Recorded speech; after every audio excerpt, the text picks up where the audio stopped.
to introduce you to one of the very first guest lectures that I hosted in London. The speaker was Professor Peter Skehan, one of the most representative figures in applied linguistics and SLI. And he gave a synthesis talk on the aptitude literature over the past 50 years. Hi. Excuse me.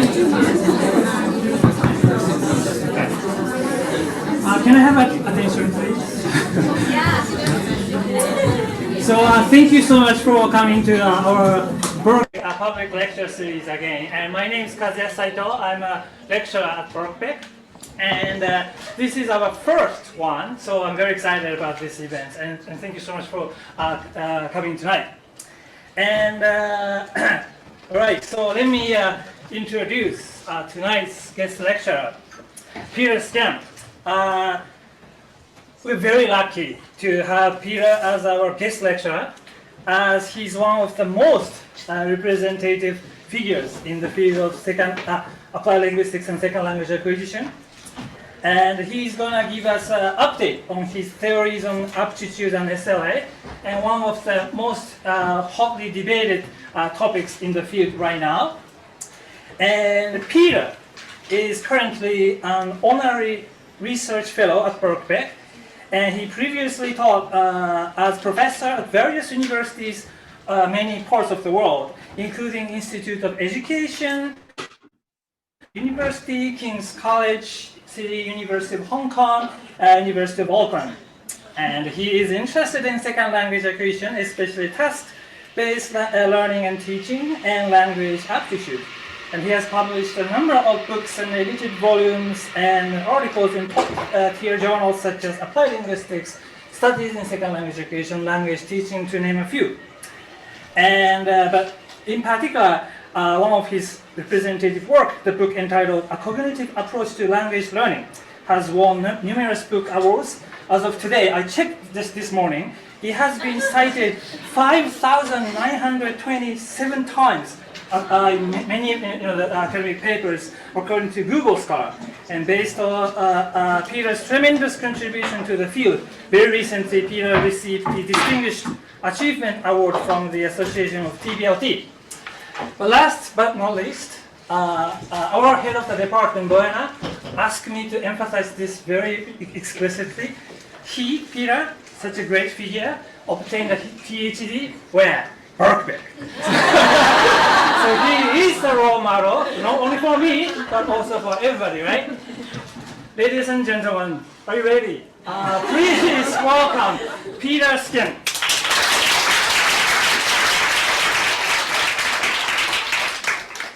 That's the first time I've been introduced by Simon Carroll. And also because this is being video recorded, just in case anyone looks at this, I will correct only one thing. It was the Chinese University of Hong Kong, not City University. Yeah, so I was actually Birkbeck's first successful PhD in applied linguistics. But not the first kind. And I started here 42 years ago, which seems a hell of a long time ago. And my PhD was in the area of language aptitude, an area which I somewhat abandoned subsequently. Okay, here we have a title, How Strange the Change from Macro to Micro. I'm assuming, but I'm not going to test, that you received emails from Kazuya, and they even included a link to Ella Fitzgerald singing How Strange the Change from Major to Minor. Sorry, it's not a great joke, but I thought there was a connection, and it scanned well. So there you go. And it does actually relate to the sorts of things that I'm going to say. Okay, this is the general outline of what I'm going to say. I'm going to talk about aptitude history a little bit, with a macro approach to aptitude batteries. Then I'm going to talk about second language acquisition processes, as you can see, trying to be consistent within each process to look at different features. Then I will try some generalizations about aptitude and maybe discuss some issues for aptitude and acquisition, or really just speculate generally about the nature of foreign language aptitude. Okay, here we are with what might be called, in the USA, Aptitude 101.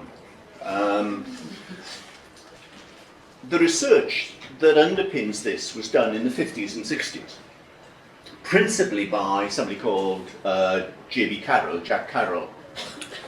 And typically what happened then, there was funding, a whole bunch of tests were devised which Carroll and his co-researchers thought might predict success in learning languages, foreign languages, and they were tried out.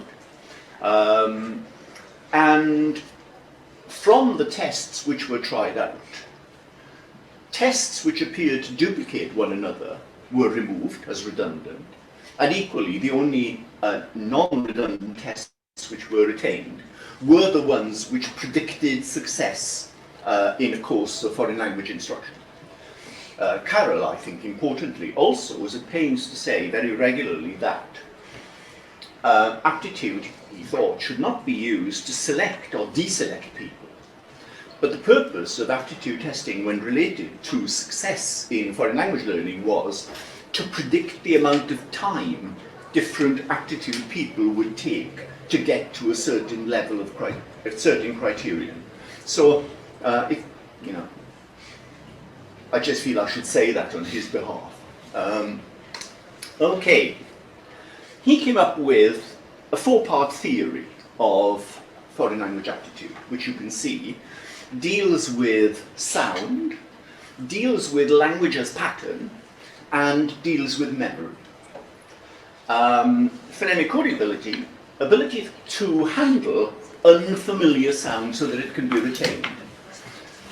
The thrust of this is, it's not pure sound discrimination. That's, straightforward to test. It doesn't correlate with language learning success that much. He put a slightly different twist on how people process unfamiliar sound. I'll come back to that because this has stood the test of time. His views have stood the test of time astonishingly well. Jumping down the bottom, he talked about memory, and in other words, the prediction was, if you test people's memory, those people who have better memories are likely to be, other things being equal, better at learning foreign languages. And then, he looked at associative memory because this was the 50s, and the 50s in psychology was studying rats. And associative memory was the way people looked at it then. Memory has changed a lot since then in conceptualization and research, but nonetheless, associative memory is still there as an important component. Then he talked about two different aspects of dealing with language as pattern. One concerned, the second one, concerns ability to detect pattern and generalize. The first one, grammatical sensitivity, is concerned with the ability to understand what words do in sentences, understand the functions that words fulfill in sentences, and to slip in quickly in passing, that is not as trainable as you might think. That is not a reflex of your educational level as much as you might think. Carroll produced the modern language aptitude test with 5 sections. There they are. They sort of reflect the theory I've talked about. From my point of view, the difficulty is that Carroll's theory, I think, is brilliant. The MLAT is there aiming at the goal of prediction. The result is the different parts of the MLAT muddy the waters as far as the underlying factors are concerned, which is a great pity, and I think that's bedeviled the field. Still, it usually generates correlations between 0.4 and 0.5 in our field. Bearing in mind, if it generated correlations of 0.95, that would be a disaster. Because in effect, that would be saying the only thing that matters is aptitude. The fact that you're talking about 0.4, 0.5 strikes me as ideal in some ways. That's to say, it's doing something to help you predict, but obviously there are many other factors which have an impact on degree of language learning success. Okay. Right. Looking at this general macro approach, there was an instructional context. Language teaching in the 50s and 60s was frequently very different to the way language teaching now. People like Krashen made the assumption that aptitude was relevant only for conscious, explicit, presentation-linked teaching, and therefore irrelevant as we move towards more communicative and task-based approaches to teaching. But it seems to me, aptitude, it's had its periods of total lack of interest, but on the whole, it's survived these critiques. And a thing I'd ask you to think about that's relevant to the micro approach, which I'm going to get on to now, is how you can apply dealing with sound, dealing with language as pattern, memory, how you can apply these to informal as well as formal situations. Because if you were so minded, you could run the argument that actually they're more important in informal situations. You could say one of the functions of a teacher is to deal with differences in the people in the class. If you're there in an informal situation without a teacher, you've got to do it all yourself. You're not given the scaffolding, the frameworking that you might get in the classroom.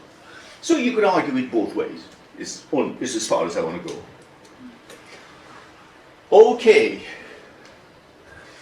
we've changed in our field now. The background in terms of pedagogy has changed dramatically, so that we talk about communicative and task-based approaches. The importance of second language acquisition, psycholinguistics, cognitive psychology, these are much greater now.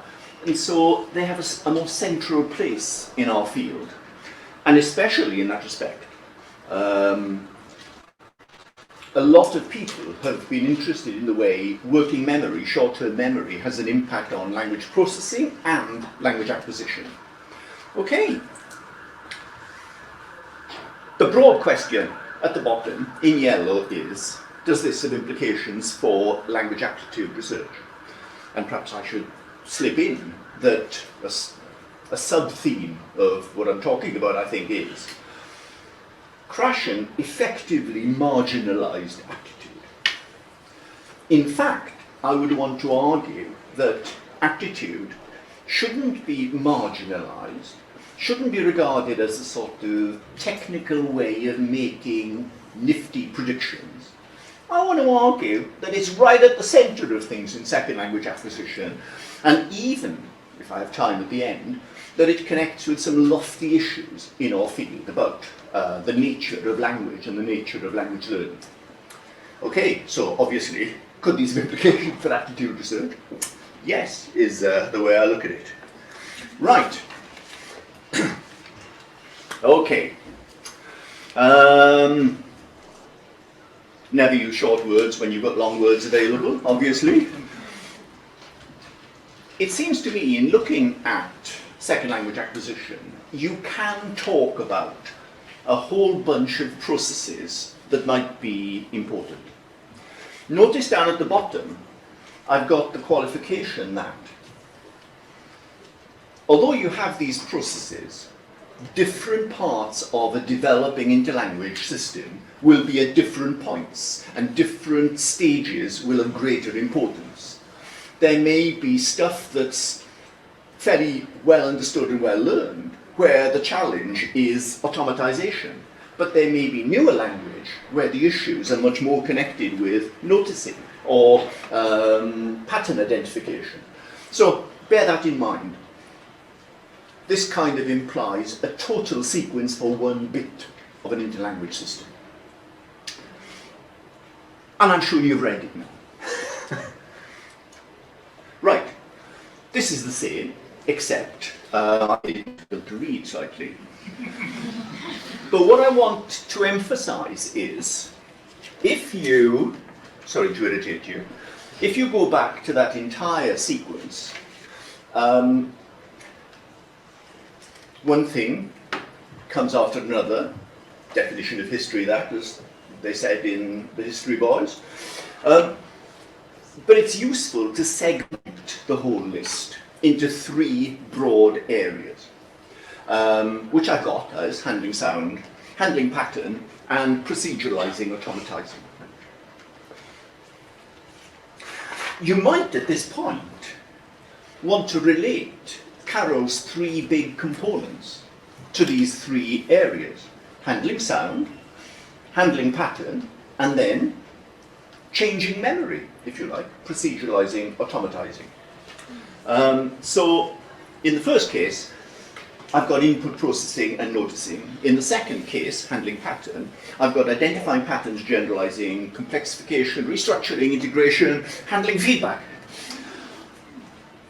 The point of being so nitpicking about it is to suggest the possibility that if there are differences between learners in any of these things, you actually might have a different perspective on the sorts of subtests that you need to analyze aptitude.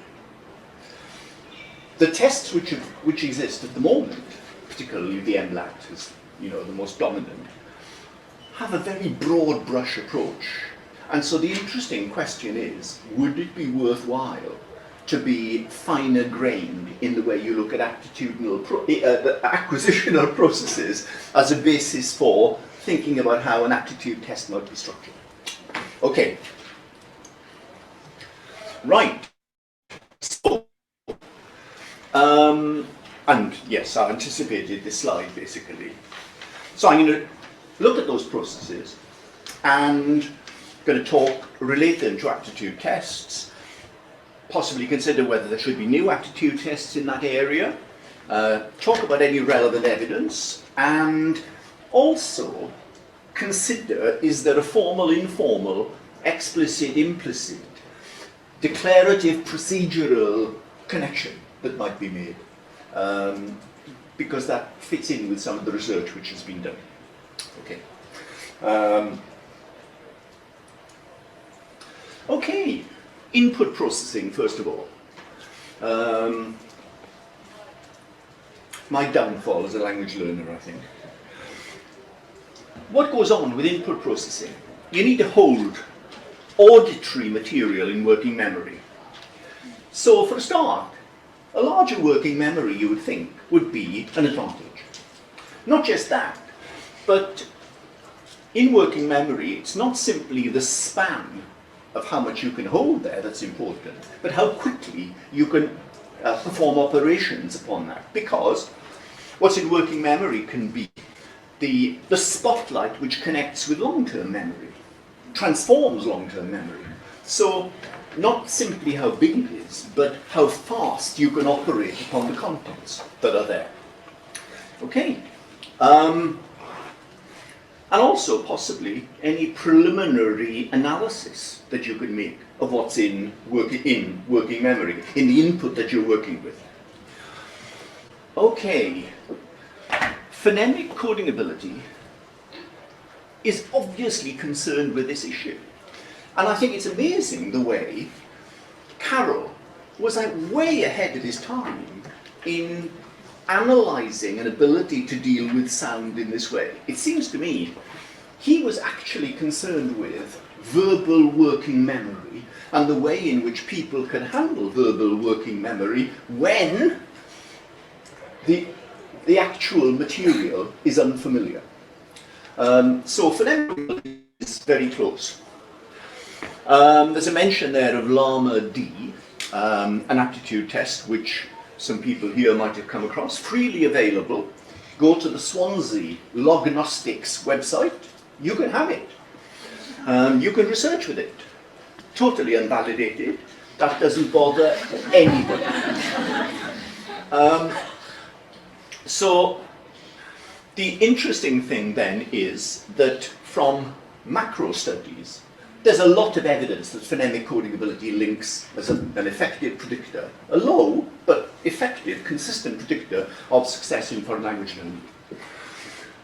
What's interesting now is that some micro studies are beginning to show pretty much the same thing. Yilmaz Koilu, for example, have related phonemic coding ability to the processing of feedback. Bear in mind, if you take Michael Long's interaction hypothesis seriously, feedback is vital for progress. What's interesting then is that greater working memory helps for people processing that feedback. Or to put it another way, lower working memory means that using the feedback that's given may not be so effective. Now then, here's a hypothesis which I actually am increasingly moving away from. That's to say, phonemic coding ability is going to be more important for beginners. That's when the auditory challenge is the greatest. That, it seems to me, is a logical and convincing argument. As you make progress with the language, your ability to be, the likelihood that you're going to be defeated by the difficulties of the sound structure are going to diminish. I've thought of phonemic coding ability as involving a threshold. Once you get above it, you're in the clear. In fact, micro studies, as we go through them, are beginning to show more and more that phonemic coding ability still kicks in at higher levels. So it's interesting that the capacity to process unfamiliar sound, verbal working memory for unfamiliar material, is not simply a thing of beginners. Oh yes, we have a member of the audience who is sighted, yeah. And already, a couple of major issues can be raised. The first of these is, are aptitudinal abilities domain general or domain specific? What I mean by that is, if abilities are domain general, then language itself is not the key issue. In other words, you might be using tests of general cognitive abilities and use them as the basis for prediction. Something else I'll refer to a little bit later is the HiLAB, which I think was in a previous slide. The HiLAB, oh, just out of interest, how many people here have heard about the HiLAB? Okay, that clarifies that. 9/11, you do remember. The US government was so panicked after 9/11 that they decided that one of the problems was the US diplomatic service and the US intelligence service did not have sufficient language skills to monitor what people were doing speaking strange languages. So they established the Center for the Advanced Study of Language. And this was tasked with producing an aptitude battery which would predict very high-level language attainment. They weren't interested in ordinary classrooms. They were interested in being able to identify and then train undetectable spies or undetectable language monitors. They totally ignored the massive linguistic resources in the US because they had enough people who could do this because they were native speakers of the languages in question. But no, they established CASTLE, as it's called, and CASTLE produced HiLAB. I'll come back to it. the poor checkered history of Castle and HiLAB later on. Okay, HiLAB effectively took, and in my view this was its downfall, took the view that aptitude is domain general. They've produced superb domain general tests. In so doing, they have said there's nothing special about language. A pattern is a pattern, is a pattern. Doesn't matter if it's a language pattern. Okay? So domain general, domain specific, that's what it's getting at. Formal, informal, implicit, explicit. Think of it more in, say, weak and strong interface terms, crashing, you know. Can you start to learn something in a declarative way and by practicing convert the declarative into procedural? Or is declarative declarative and procedural procedural, the never the twain shall meet, but they can both work? It's interesting, even when you're dealing with phonemic codability, whether you're dealing with the question, are we looking at implicit processes below the level of consciousness, finding regularity and pattern in order to read material without knowing exactly what it is? Or do you have to be guided by rules? And do the rules make auditory patterns, acoustic patterns more salient? So I'm exploiting that because we come back to it. Okay, next stage, noticing. We start with a dodgy hypothesis, the noticing hypothesis. And Dick Schmidt has argued that before you develop in an area of language, you need to have noticed something. The noticing may be explicit, it could even be vague and general. Let me think. You might notice, for example, if you were learning a language with the tu-vous distinction, that people use verbs differently, strangely, when they appear to be saying the same thing. You may notice that something's going on, but not know what the hell it is. The fact that you've noticed is meant to be a good starting point for development which comes later. Schmidt noticed this about himself, learning Portuguese, because he kept careful journals, and he noticed links between the vague noticing he did and the more precise noticing he did, separated in time. And he hadn't noticed that noticing was important until he read his journals very carefully. Okay, do some people notice better than others? If they do, is this aptitude, is the question.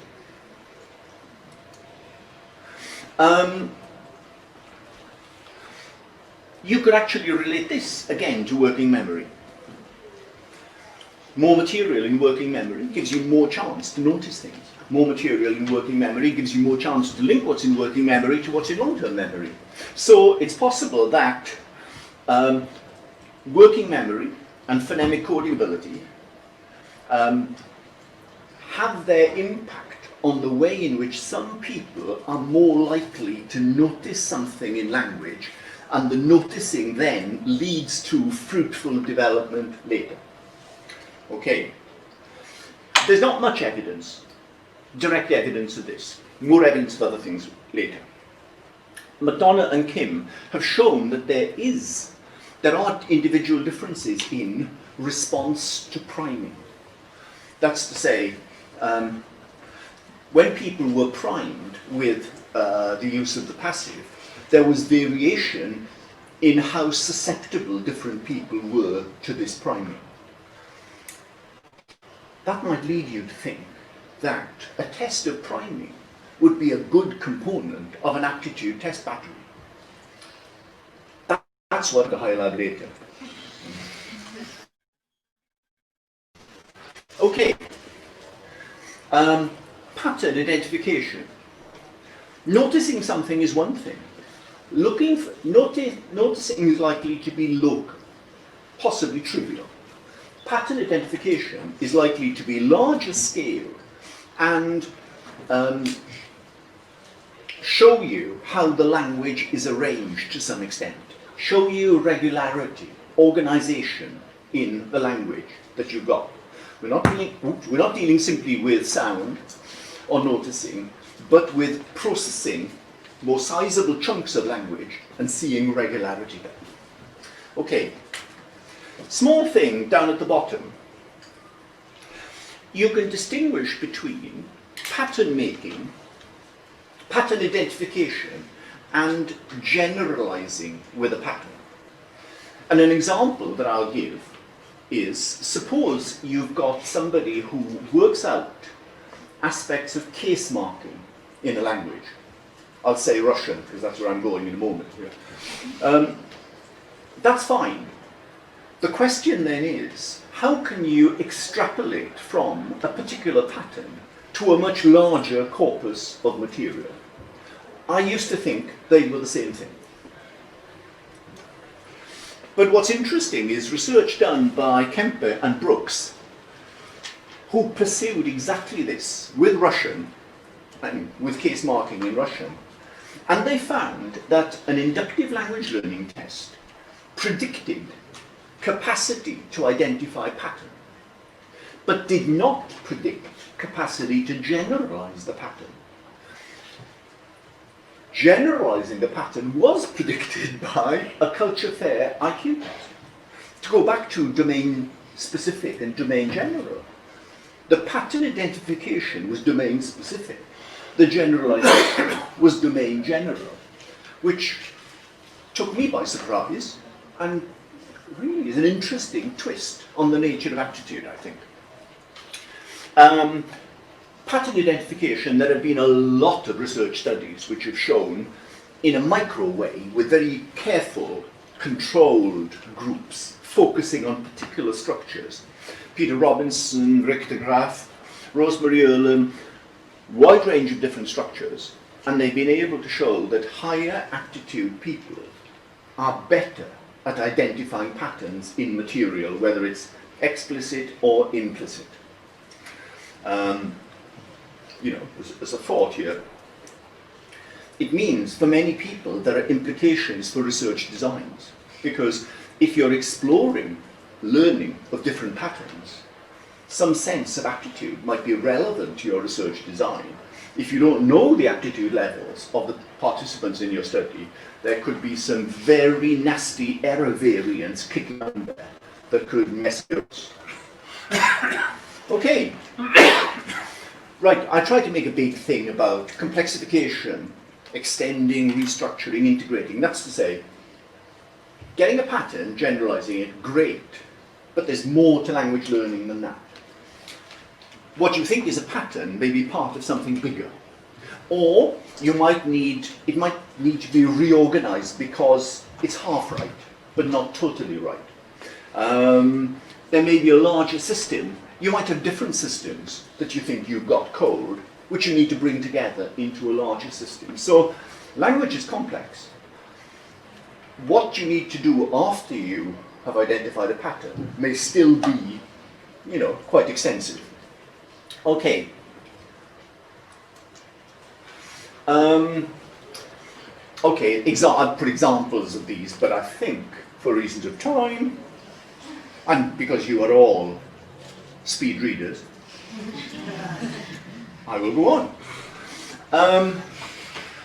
It does seem to me that inductive language learning has got to be relevant to this capacity to restructure, to complexify.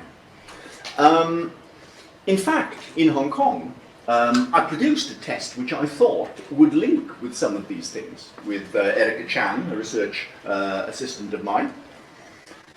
I've never been able to persuade anyone to use that test. Just so you know.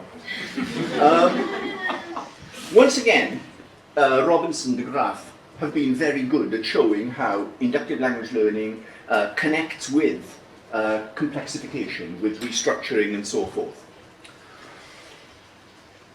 I tried to do an analysis of a range of studies which had looked at different features of language with different qualities to try to see if there were any generalizations as to when aptitude has more of an effect on specific language, on language pattern. And what I found was, if a language point is, lacking in salience, is redundant, aptitude is more important. If a language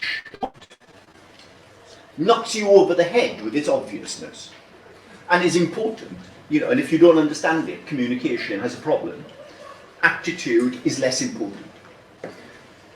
Higher aptitude people, in other words, are better at dealing with lack of salience and redundant features of language. Okay. Much of the time here, I think there are implications for the nature of pedagogy, because that's not to say that low aptitude people can't do these things, but they don't come so naturally. Okay. Another small point is that it's been argued that actually we should also think about personality dispositions or characteristics, and that openness is an important factor. That's to say, if learning a language is complex, and we know that it is, you've got to be prepared to modify your first insights. And so it's been proposed that openness, I think, which is a fairly well-attested personality feature, might well be linked to the way aptitude functions. Right.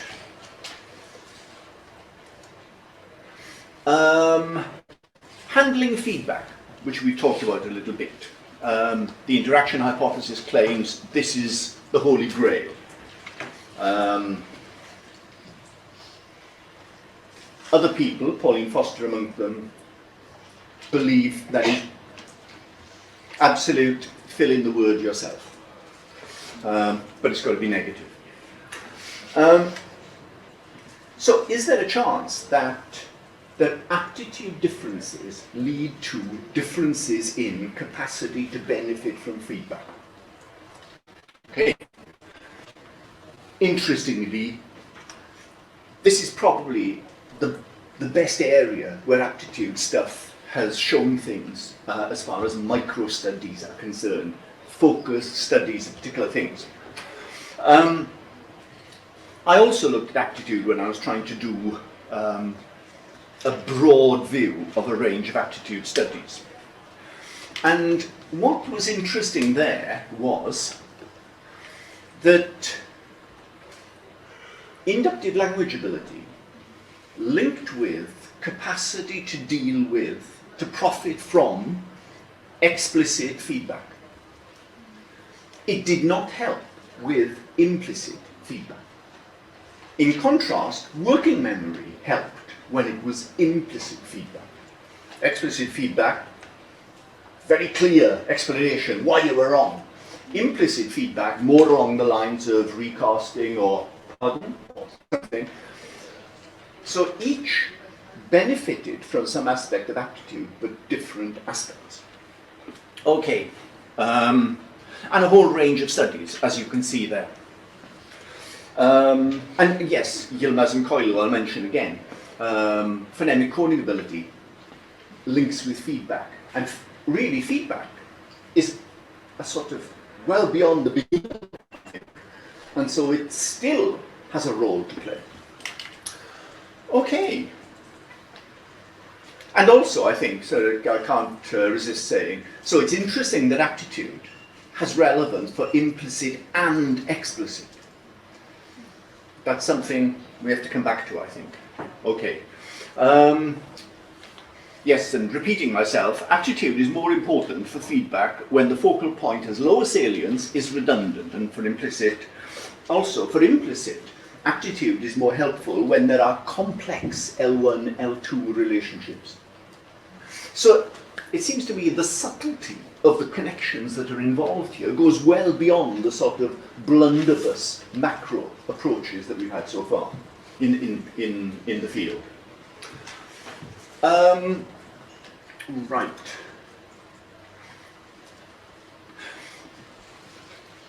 I think I've covered this, but I'll read it for all that. So the range of studies suggests aptitude is good.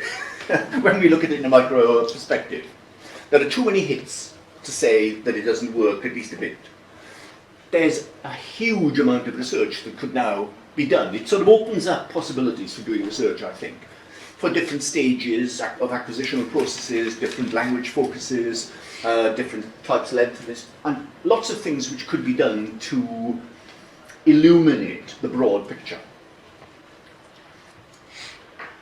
Let me take you back to this, because it seems to me that one of the key issues and one of the key problems is that aptitude work has largely focused on the top two of the yellow labels. We've now moved down to look at proceduralizing and automatizing. And I think, well, as it says, now there's going to be serious speculation, because I'm really not sure that aptitude has got so much to contribute from this point on. Error avoidance. Up to now, we've been thinking about how the system might be cracked. Now we're dealing with consolidating the system, being able to use it more fluently. This is the beginning of control, and let's say first stage is you manage, perhaps slowly, to avoid making errors.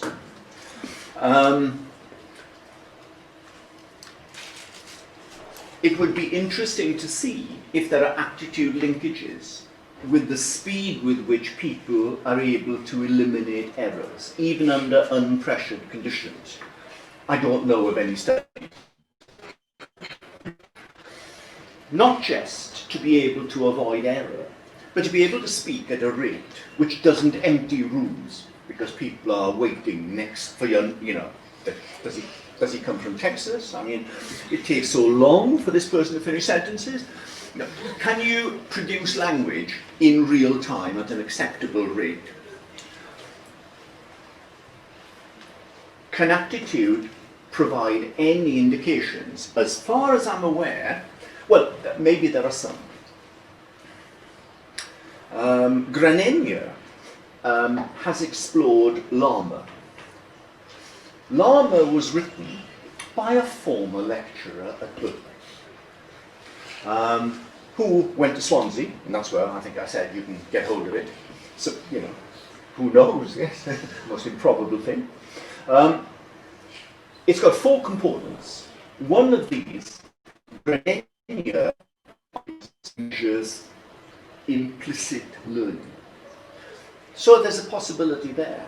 HiLAB, which I have mentioned in passing, has got quite a lot of material measuring implicit learning.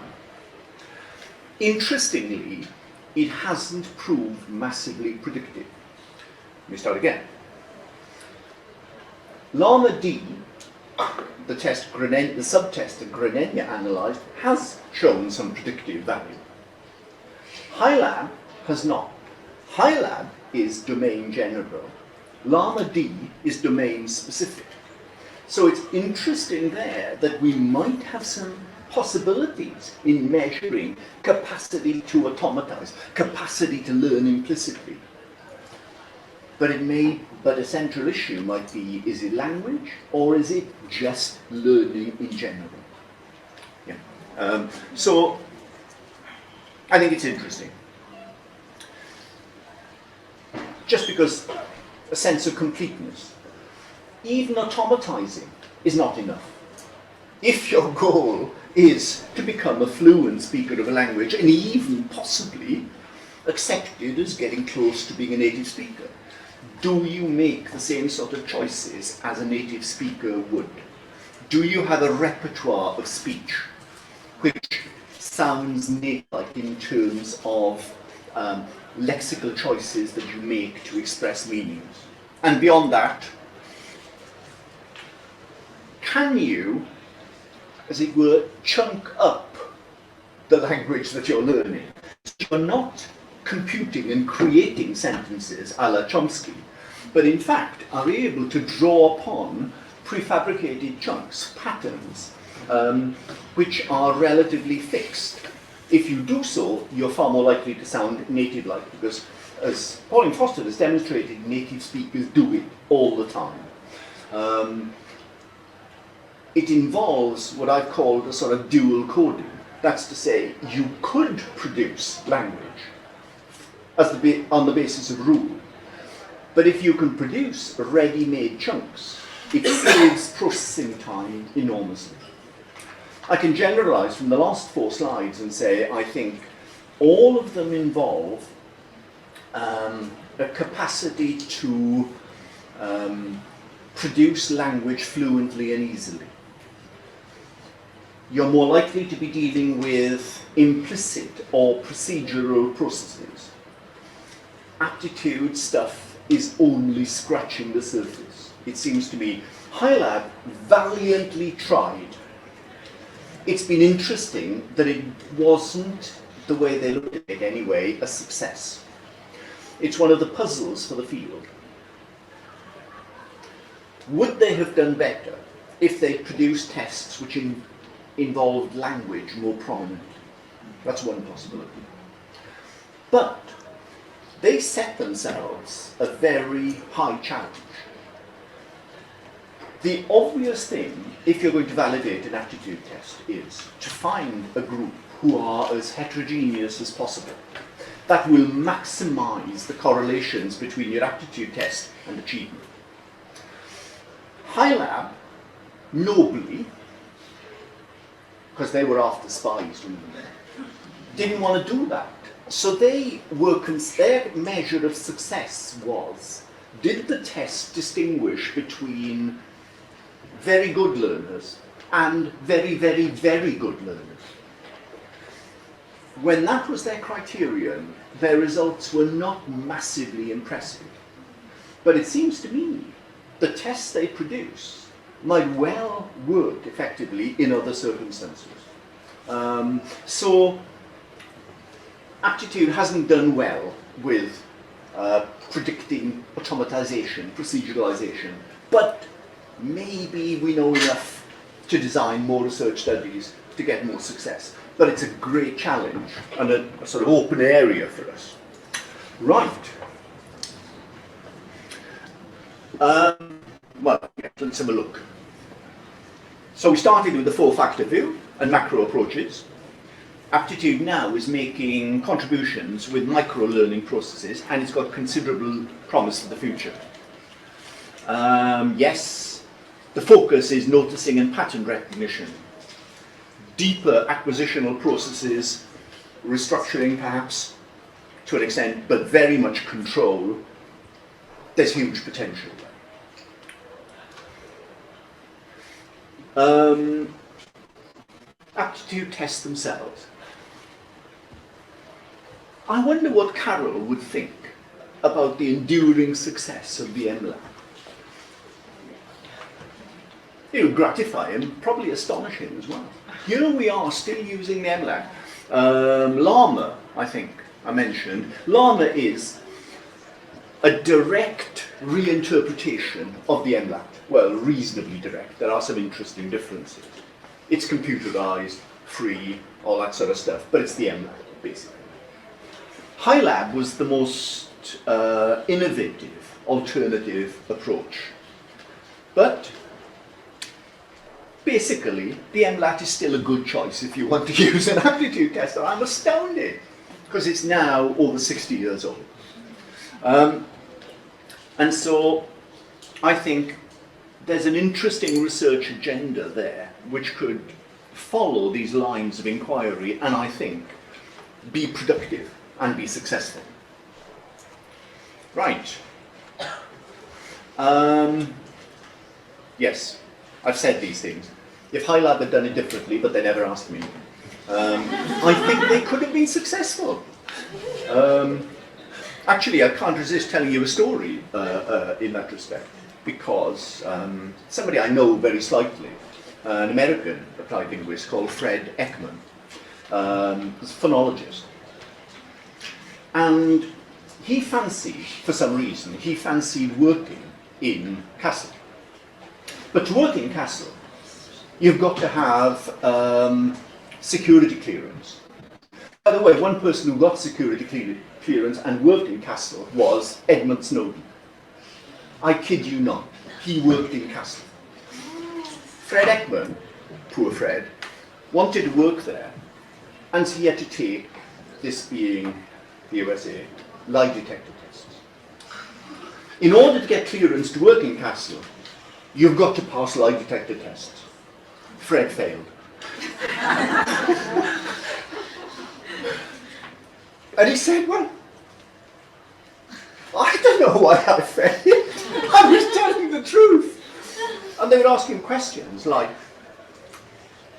do you speak to overseas students? And Fred would say, well, that's my job. You know, he didn't say that, he would think it. But he would be slow in his answer. He would totally fit the profile of a liar. Because he was thinking about what they're asking. So anyway, so there we are, Castle. I think there's still potential for the test that they developed. Okay, I will finish with some lofty issues, what I think of as lofty issues. Because so far, I think I've presented aptitude as, first of all, aptitude was a nice, practical way of making predictions. That's at the macro era of aptitude work. More recently, as the field has changed and second language acquisition has changed, and as we've been interested in the processes of acquisition much more, we now see lots of potential for linking a finer grained view of aptitude to differences in different people's capacities to handle the different processes that language acquisition involves. Fine. But I think there's even more to aptitude than that.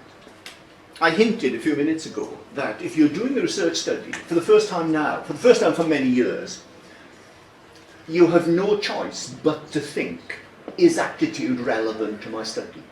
You might think this is a simple, straightforward second language acquisition study of interaction or what have you. But it comes across now that you've got to think, could there be error variance in different groups in my study connected with aptitude? Because if aptitude is relevant, and I didn't realize that I had a bunch of this sort of aptitude people in one group, I could be heading for trouble. Okay. So there's that. But I think there are other issues where I think aptitude has got a lot to contribute. For example, I believe that there's a critical period for language acquisition. You know, others don't, but I do. What's interesting is, I think wonderful work by the Stockholm group, Ken Hiltenstam and so on, has shown that if you do a very careful, very demanding study, you can identify people who almost defy a critical period. And there are people who would say, my God, you're splitting hairs. Of course they've defied a critical period. Very, very high level achievers. High aptitude. Very interesting that very high aptitude seems to be a route to overcome the limitations of a critical period. So it's an interesting insight from the same Swedish group. Because I think they've largely worked with Spanish L1 immigrants to Sweden, L2. Looking at different ages, age of arrival and so on. They have also found that aptitude correlates with lack of language loss of the L1. Because L1 Spanish immigrants to Sweden don't get so much exposure. Some of them, they looked at this carefully, don't get so much exposure to Spanish. But they retain Spanish more than others. And the ones who retain more are the higher aptitude people. So that's kind of interesting as well. You then have the issue of the weak and strong interface positions. Is second action an implicit or an explicit process? Do you teach explicitly, practice, and what was explicit becomes implicitized, proceduralized? Or, as a fair amount of neurolinguistic research suggests, are these two separate systems?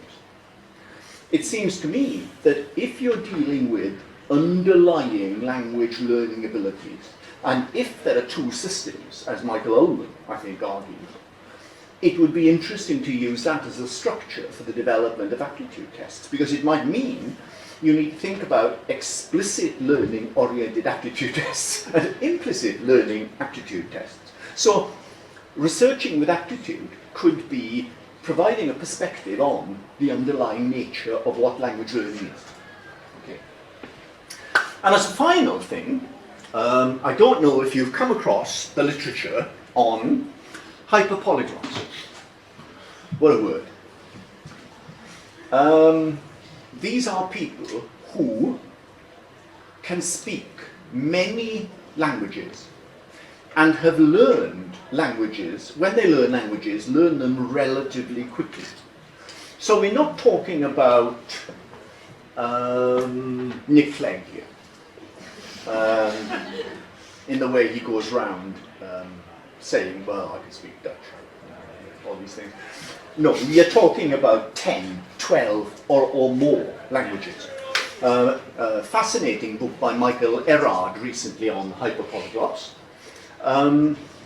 Ken Hiltenstam has also been doing research on hyperpolyglots. I used to believe that hyperpolyglottism was the result of